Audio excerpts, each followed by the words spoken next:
U.S. history of capital punishment. Capital punishment history in the United States is basically a debate between two ways of viewing the world. That state-sanctioned death is necessary for society, and that a civilized society should not see death as the only fair way to punish any crime or criminal.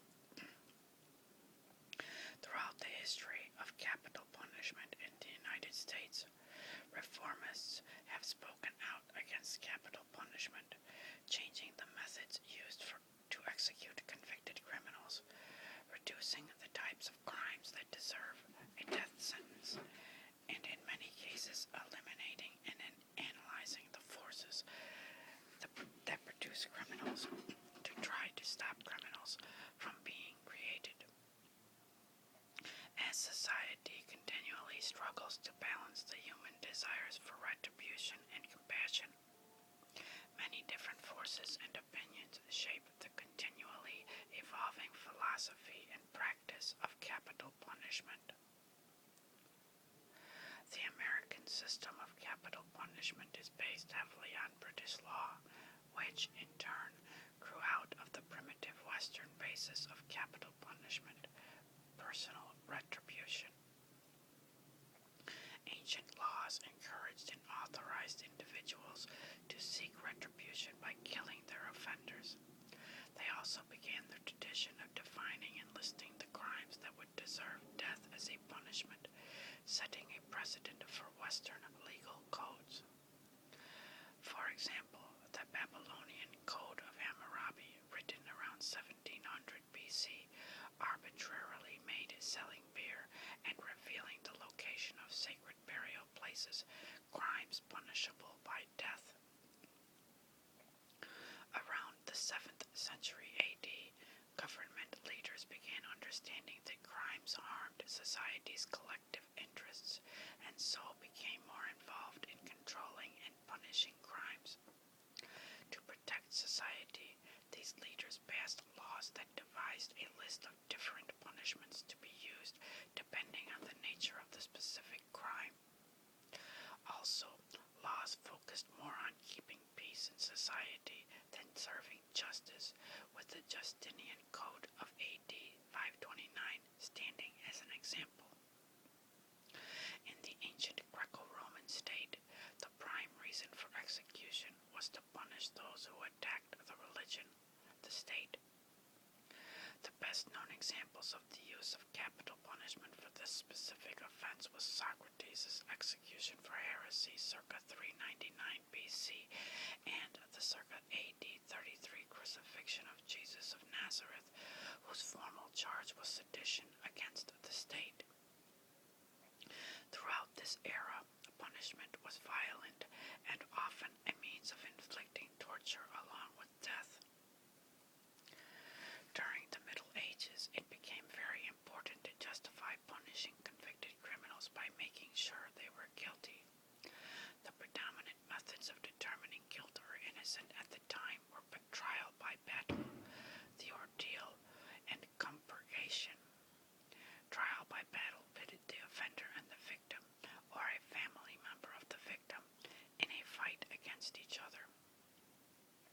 Whoever won that fight was believed to be blessed by the gods. Thus, if the accused won, it was because he or she was innocent. The ordeal subjected the accused to torture, and if the accused criminal survived the ordeal, he or she was innocent because, again, the gods would favor this innocent person and given him or her the strength to survive whatever the torturers inflicted.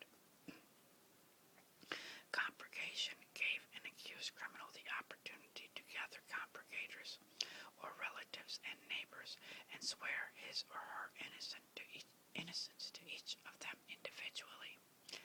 The compurgators would then take an oath and attest that they believed the accused was telling the truth, that he or she was innocent. This method of determining innocence or guilt was reserved for the members of the higher classes of society. These three methods of finding criminals guilty slowly lost popularity as the government realized they were ineffective.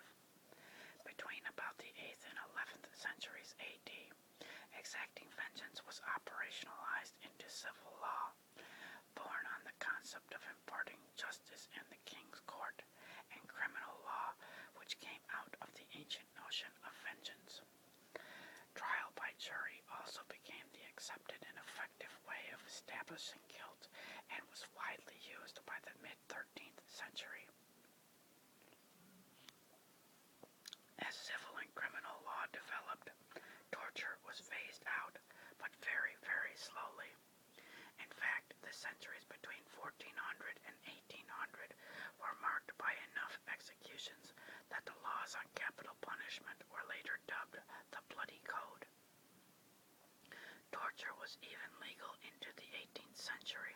To maximize the psychological and physical effects of torture, many methods were invented. Some commonly used methods of torture were chopping off the hands and feet, impaling the body on a large stake, stripping off the skin, boiling the body alive in oil, drawing and quartering, burning at the stake, and crucifying. Although there was a lot of torturing and executing going on, there was a lot of thought and discussion about why it should be stopped. The 18th century European Enlightenment focused on ideas that emphasized the value of humankind and the potential that every individual possessed. Reformists began thinking about how the government could serve the common good, with the common good encompassing a lot more people than it ever had, while controlling and punishing criminals. The Italian philosopher and politician Cesare Beccaria wrote on Crimes and Punishments in 1764, trying to answer these questions and creating a turning point in death penalty reform. Beccaria argued that for abandoning the system of maximum terror, replacing it with a system that applied a punishment that was proportionate to the crimes. The use of incarceration as punishment began to grow, taking away liberty as a punishment, being the opposite of liberty, which was harsh in the minds of humanists who saw liberty as extremely precious. Prison created a rehabilitative environment, which was important, that many saw crime as the product of an offender's environment and able to be corrected. Early American settlers' criminal codes were based on Britain's laws, and some were just as harsh. For example, in 1612, acts like stealing grapes, killing chickens, and trading with Indians were capital crimes. As the colonies grew more independent of each other and Britain, they developed unique laws. Their insularity also made them slower to accept the ideals of European Enlightenment. They retained the traditional belief that humankind was naturally depraved and not a product of environment, putting the responsibility for crime on criminals themselves. As American legal codes became more defined by the colonies, patterns of punishment surfaced. The early northern colonies were more lenient than England for crimes against property, but much harsher in punishing crimes against morality. The early southern colonies adopted English law without modifying it very much, but also developed a subset of crimes that were punishable only if committed by blacks. Many saw this addition as an American Bloody Code. The Bill of Rights, ratified in 1791, controlled the use of capital punishment by prohibiting cruel and unusual punishment in the Eighth Amendment. However, at the time of the Constitution, the phrase cruel and unusual punishment was a stock verbal formula, and its contemporary meaning is disputed today. It is possible that the phrase enforces proportionality or reserving the harshest sentences for the worst crimes. The phrase could also have been used to make a list of the methods of punishment that would be considered too harsh for capital crimes. At the time, the death penalty by hanging was not seen as cruel or unusual punishment. In the first decade after 1776, some Americans began to espouse the ideas, becoming popular in Europe, with Beccaria's book being published in New York City in 1773. Much of the dissatisfaction with the death penalty stemmed from the growing belief that every human had innate virtue and that a person's environment, not inherent evil, shaped actions and choices. These early abolitionists did make some progress in moving away from the use of the death penalty. It was partially abolished in some places, but it was still used as a standard punishment. In the first half of the 19th century, the American capital punishment debate boiled down to two ways of seeing the world, and the war in between those two ways.